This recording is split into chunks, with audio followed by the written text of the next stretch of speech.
Why do the bodies of Master Yoda and Obi-Wan disintegrate into the Force, whereas other powerful Jedi such as Qui-Gon Jinn, and even Anakin upon his death, remained in a solid state, yet they returned as Force ghosts? Whether they are struck down like Obi-Wan or pass on due to old age like 874-year-old Master Yoda, we know they continue on to the next realm. What makes me question this the most is not necessarily where they go, which can be discussed in another video, but why do some completely disappear when others do not? Is this a trait only the Jedi have mastered, or do the Sith have this ability too? The ability was particularly only unlocked to the most powerful of the Jedi, as it required them to completely transform each living cell in their body to the Force, a state of total and complete pure energy. While a Sith's energy is dark and corrupt, their chances at becoming a Force ghost were much more difficult and unknown.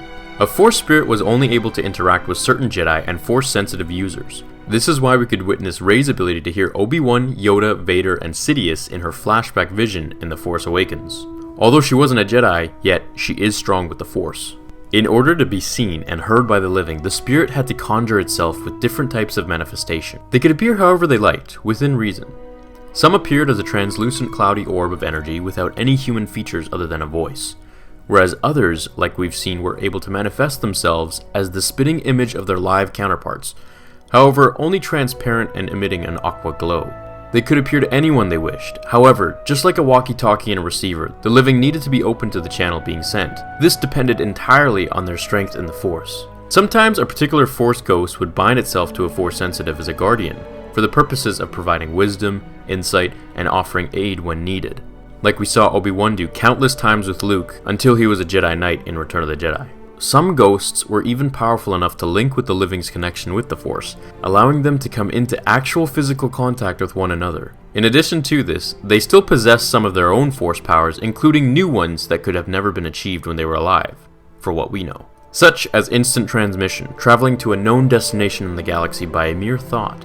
Jedi Master Qui-Gon Jinn was the first to learn of this ability to return in the other realm through the guidance of Shaman of the Wills. His spirit then guided both Obi-Wan and Yoda to learn this power.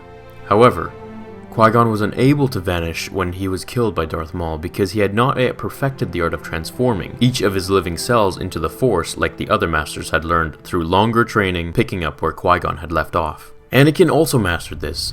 However, he learned through Darth Sidious, which will be discussed in another video if you all want to know. I will, however, say that certain Sith Lords did discover this technique for themselves, their bodies fading as a Jedi's would, though not mandatory. It was not uncommon for Sith spirits to remain, bound to objects or locations, much like a haunted area. Unlike the Jedi, the Sith found no use for this form as they only looked inwards. Focusing on themselves, they had little to no interest in helping other Sith unless some emotional attachment was present. The main reason the Sith never wanted to return as a Force ghost was because they felt the light side of the Force would free them of their hatred that chained them to their mortal realm.